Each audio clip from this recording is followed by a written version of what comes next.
Hey guys, this is Tracy. It's January 1st, 2026. Yikes. And as always, what follows is my reaction to and opinions about and presentation of information from my point of view only concerning the fact that I believe New Testament Christian Churches of America Incorporated to be a cult according to the definition of one by experts in the field, by time-proven definitions, and by the fact that they have so many traits of a controlling, coercive, manipulative group that is not what they claim to be. I use the Bible that they use, the King James Version, to judge them, because that's what they say they go by. They believe that's the premier version. And so I just want to remind you of that. Thank you. So there's been a lot of dialogue over on our Facebook page about the fact that the New Testament Christian Church campground shows up on various sites. Camping sites, sites where you can go and look up facilities by state, by county, by city, whether they're a campground, whether they have RV hookups, and all of that. I wrote to some of them to ask, hey, did you curate this from off the internet? Because it seems to be exactly what's on Google, a Google search. And very likely,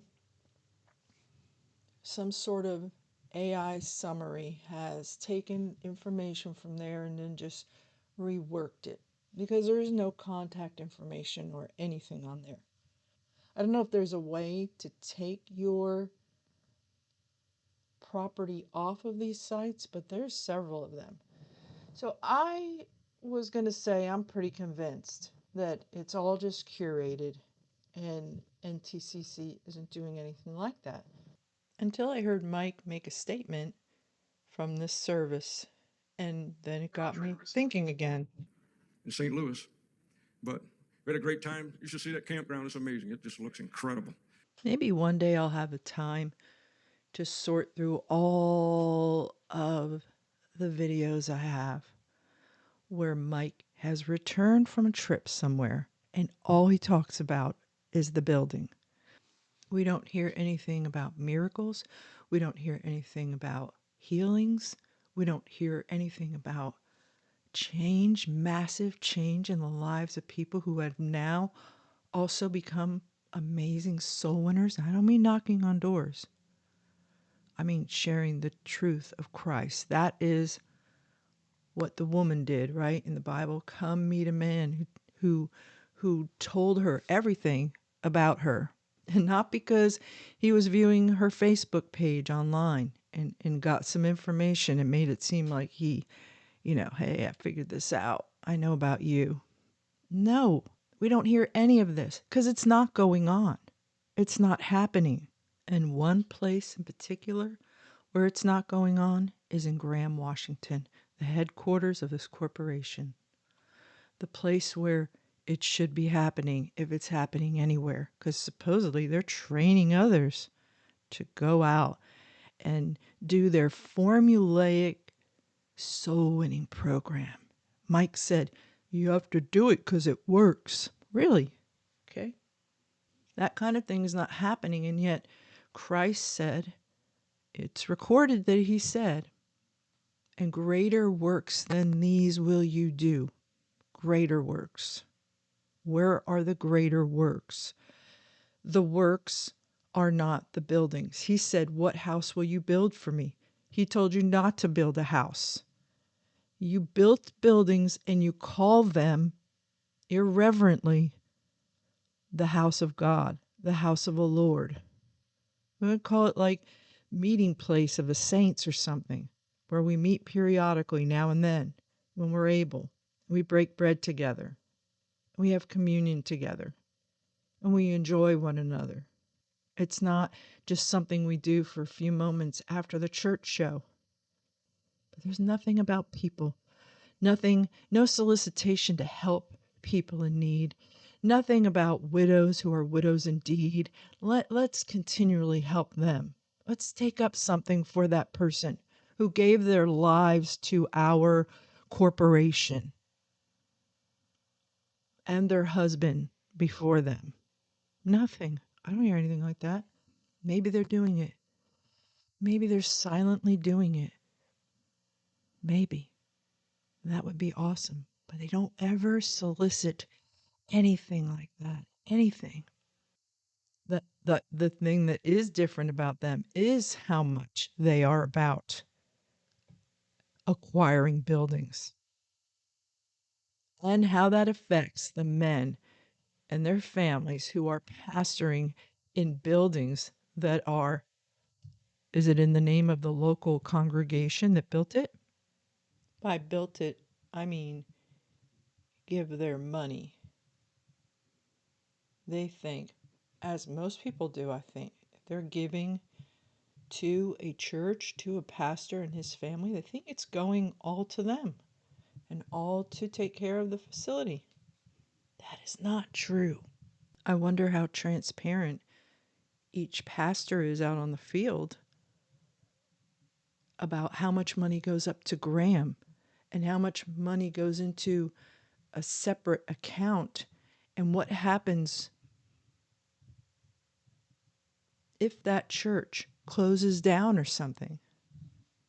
There's no transparency with any of it. What's happening in the lives of souls and how they are spanning out to reach them. This is a building program. This is a works-based building program. If you think it's anything else, you're fooling yourself. You are paying to fund this building program because this is what he just starts the service. And this is what he talks about right away, is having come from St. Louis and about the campground. The campground that you're just going to go to possibly only once a year. Now, maybe it's possible that in lieu of the campground pledge, they are going to have people rent the rooms. Let's see if he mentions anything about that. If not, then that, to be fair, is a possibility. Is it likely? The pictures just don't do it justice. It's awesome. You're going to really love it.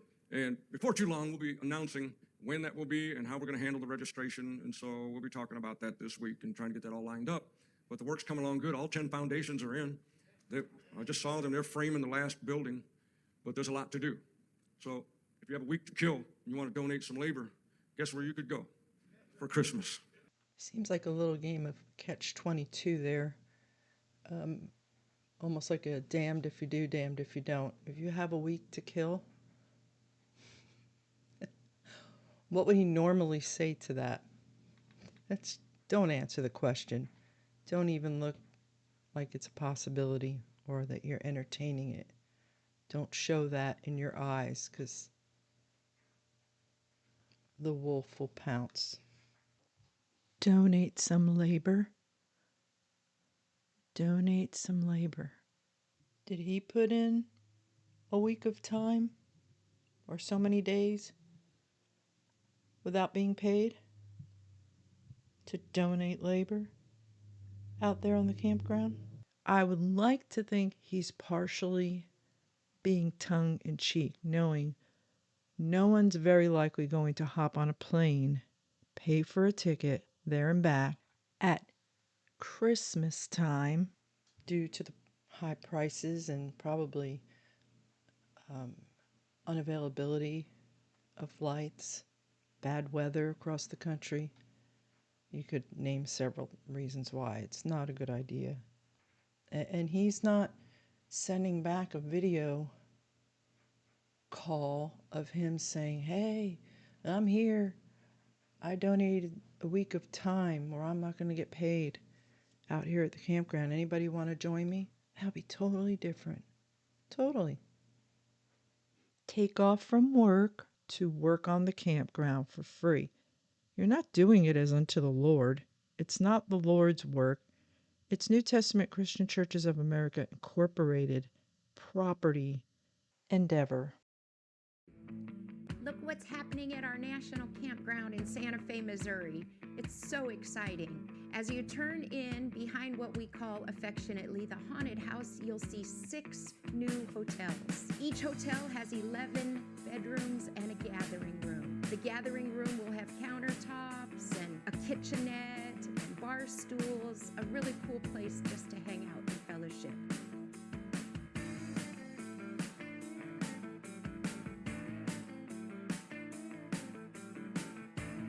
Moving across the camp, past the tabernacle, there are 2 more hotels. These are the most finished of the hotels. Come down the hall with us. They're beautiful. Notice that there's a lake view in the front and in the back. Still moving across the camp toward the motorhome park are the last 2 of the hotels. And the storage barn. Isn't it cute? The last 2 hotels are like the others. They are the least finished. The Fellowship Hall is also getting a facelift.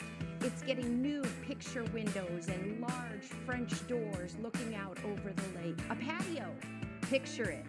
A bistro table, an umbrella, Edison lights, park benches. It's going to be so wonderful. I can't wait to enjoy it with you all. And finally, a drone shot that shows you the placement of the new construction. God bless you. See you soon. You know, there's flooring, there's lights, electric, plumbing, furniture, all of these things. I'll give you a little preemptive strike here, just a little warning for you. Things will change, the registration will change, and there won't be any having your own room anymore. That sounds like something new. That wasn't a thing before. It was first come, first served. So this is almost sounding like, I don't know, like people were leaving their stuff there in a room for the next time. Interesting. Unless I'm totally messing up what he's saying. I could be. Who knows? I wonder if the price is going to go up. You'll have to make sure you take bins to the camp to gather up your things and store them. That's the bad news. But the good news is we have a big storage facility. You can label your bins and just drop them off when you check out, slide them on the shelf, and the next time you go, they'll be there. Meanwhile, if we need your room to rent it, we won't be walking over top of your stuff. Your stuff will be out. So this is the confusing part. This is the part that makes you say, what is he talking about? If we need your room to rent it to who? To people in NTCC or to people not in NTCC? That is the question of the day. Think about it. It didn't make sense to you. Where news spreads quickly, more quickly than gossip. Spread the word that you'll be having to do that, and everything will be stored. Okay, now the word is out. Amen. And who knows? And if that bothers you, I'm not really sorry, but... What did Gomer Pyle used to say? Surprise, surprise, surprise. No surprise that he doesn't care. That's who he is. That's who he's always been. He doesn't care, and he's not sorry. And who's ever heard him be genuinely sorry? That's most unfortunate, but if you, by chance, wound up in one of the new rooms, you would certainly want to gather up your things, right? Okay, so that's coming, and we'll announce what the dates are going to be. I just want you to be prepared for it and let the word start getting out on the NTCC net, where gossip pulls in at a slow second. A close second to what? He speaks gibberish or backward speak or something. Now, of course, the unknown is, who is he talking about renting rooms to? Could just be brethren that come there in the off season to do stuff and they need a place to be. But why would they have to rent if they're there doing work? That wouldn't make sense. So then the question becomes, that I'll just let hang out there and linger until more details are out there and is this. Now, we already know, I've already shared how the IRS, even though they designate this, the type of filing, the type of way that NTCC designates itself with the government is considered a nonprofit, but it does not mean they don't make a profit. When I was doing research into structures like this, the way that NTCC has set up their filing with the IRS, I came across a few different people who had been high up in the IRS who had done audits. They made very clear that the IRS designation of a nonprofit is a misnomer because they absolutely do make a profit. And I'm still waiting to learn the ways that New Testament Christian churches are charitable from the corporate top on down. How do they do it in Graham? How do they teach others to be charitable? Where's the where is the proof of their charitable nature? And also, while we're at it and talking about these hotels on this property that they're so excited about, I still put out there, and I will keep putting out there, that they say in their bylaws, in their purpose, they talk about having a retirement home, I don't want to say retirement home, forget exactly how it's worded, but a place for ministers who, are too old or too feeble or in bad health, a place for them to go where they're taken care of. They don't have that. They have all those buildings lying around up in Graham. What are they doing with them? Why don't you use Davis's old house for that? And an orphanage and such like institutions, they said. So where are these and when will they be forthcoming? Because that seems more in line with the mission and the vision of the New Testament. Am I wrong? Was it about campgrounds and hotels, church buildings? If you have this stuff in your bylaws and it's now 2026, how long have you been around? Over 50 years and not one sign of it. Hopefully it's forthcoming. Hopefully it's in the works. But in May, I will have been doing this for 3 years online and still no sign of it. And I've been asking since 2023, since May. There are many church assemblies that are extremely transparent and share with those who give, rightly so, a breakdown of where all the money goes. NTCC does not do that. They don't do it. They're not an assembly. They're not a fellowship. They're not a group of believers. They are a corporation. I heard some people who used to work for the IRS with nonprofits say plainly that that's a misnomer because they absolutely do make a profit. Where does all the money that's taken in go? Not just in Graham, but how about all the churches out there and the money they send back to Graham, which is unbelievable. But it's a corporation, so they want money for using their name. What's the other reason for it? Why should those people who work and come home, go to church, and then they're told by their pastor, you have to give tithe or go to hell. People like Crane and Gandy, who tell people they need to give because, you want the air conditioning, you want to leave the lights on. Crane went into a whole thing recently about trees being removed from the yard. Hey, that's on you, dude, for picking a building where you didn't think about that ahead of time. Why should those people pay a tithe that isn't a real thing? It's extortion. Stop.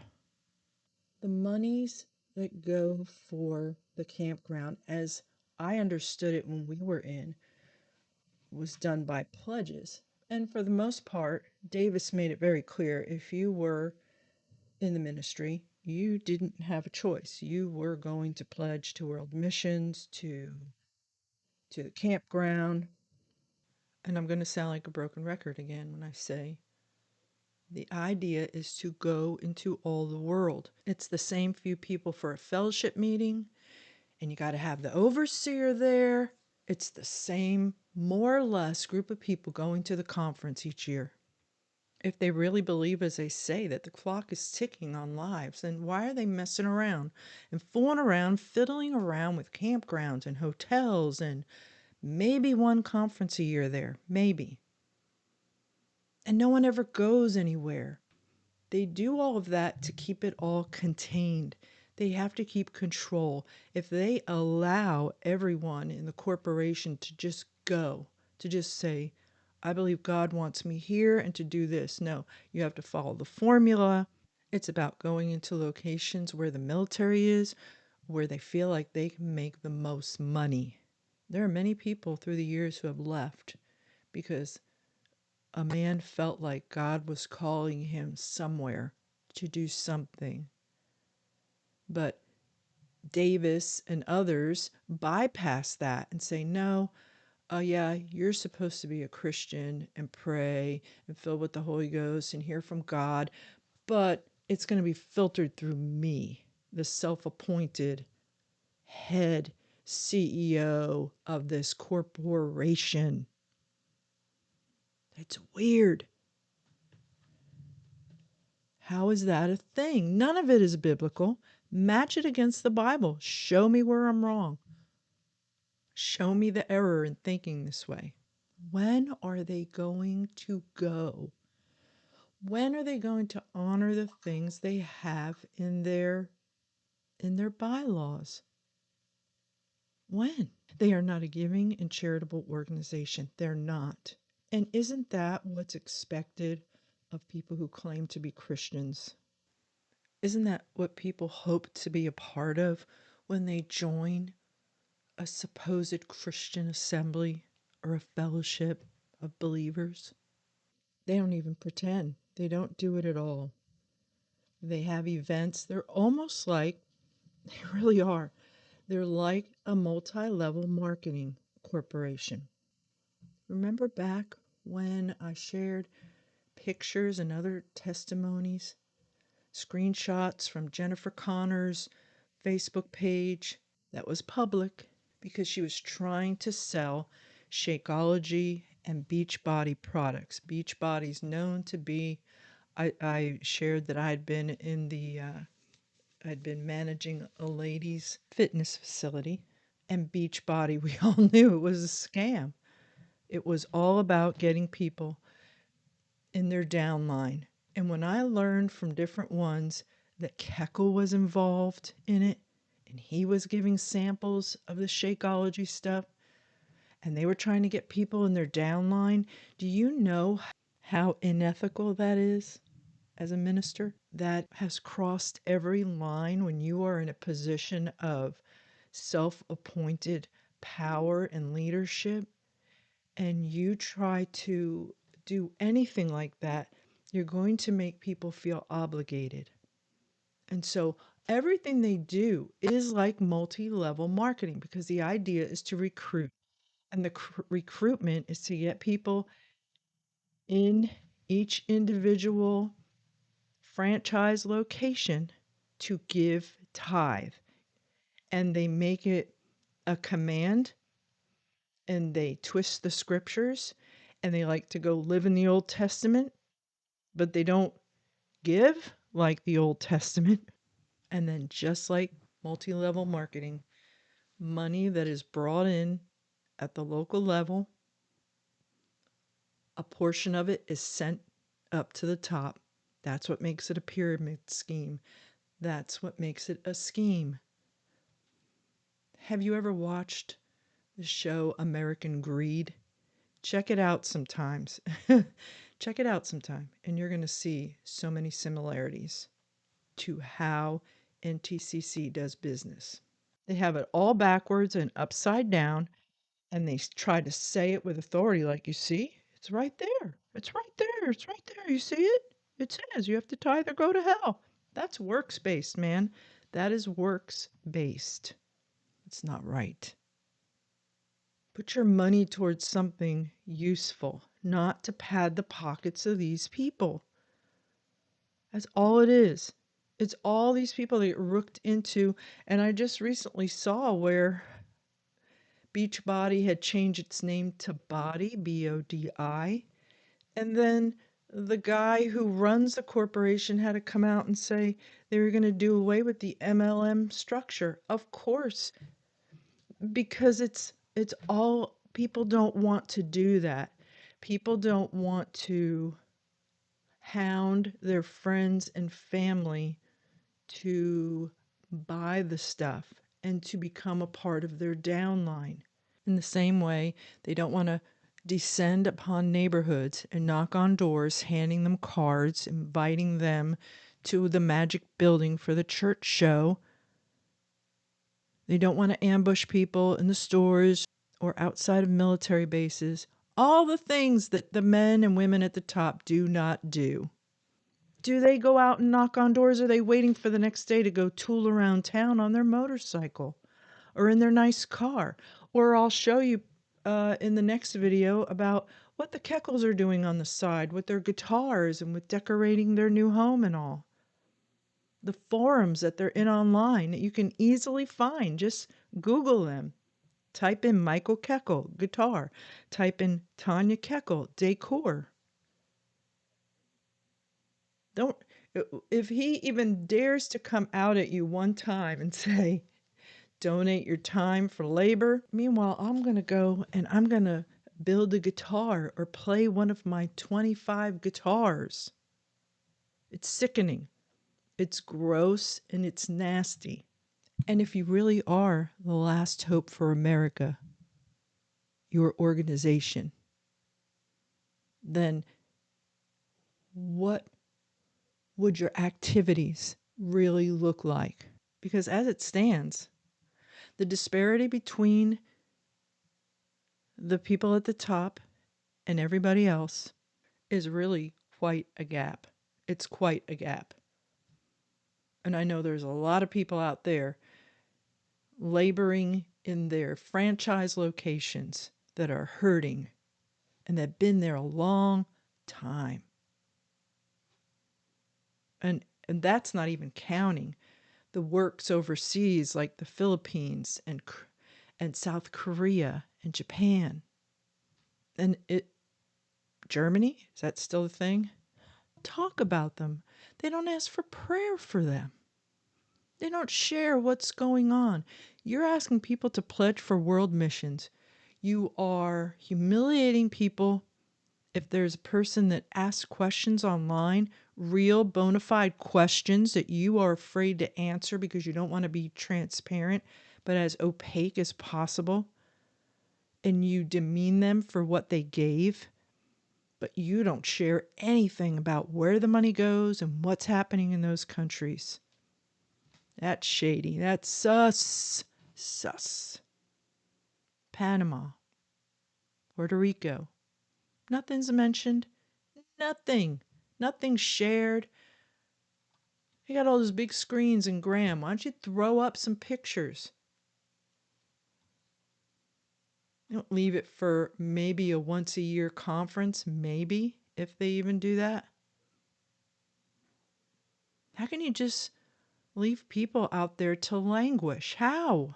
They have their little commune up there in Graham where there's the big house and the bigger house, and then all the little houses of those who are so grateful and thankful to be living on the campus among such godly people. Oh, it's awesome. Then you drive by every day and you see their wealth and you know that they bought another house. They don't even care that you know how many cars they have, how many quads they have, how many guitars they have, how many grand entryways they have, how many pools, how many golf courses they live on. They don't care. If you know how many LLCs they have, how many properties they have their hands in, they don't care. because there'll be enough people that will stay in their downline and keep giving. But meanwhile, you see the numbers dwindling. It cannot sustain itself. It can't. And because it can't, and because they've not distinguished themselves from any other church group at this point, what are they going to say? We have a 50s hairstyle and you don't. We wear white shirts and ties and you don't. What do you say? You can't say anything. All you can do is start doing some slick moves like possibly, we don't know, but it's conjecture at this point. You have to start resorting to things like renting out properties. You're going to start seeing tactics at work. Keep your eyes peeled. And people within themselves are like, there's just nothing here. The hope of something happening is not coming to fruition. It's not manifesting itself. We're like every other church. It's a church show. It's Christian karaoke when you come in. You got a mosh pit and you have a concert. And not a very good one in Graham when Tanya's there singing, if you want to call it that. They don't even care to say, we don't care if it sounds terrible. We're going to make you listen to it because my wife wants to sing. And that's that. We don't care. They don't care. He just said it. He doesn't care if you don't like how things are going. He says it all the time. He doesn't care, but he wants you to do things for him and take care of him. But there's no care the other way around. Meaningful, compassionate, charitable. Sell all you have and follow Christ. How difficult is it going to be for a rich man to enter the kingdom of heaven? How? What does the Bible say? And what is Mike going to say? Well, it's the person who makes $5 more than me that God is talking about. It's not me and my wife. It's just not. Okay. If everyone believes that.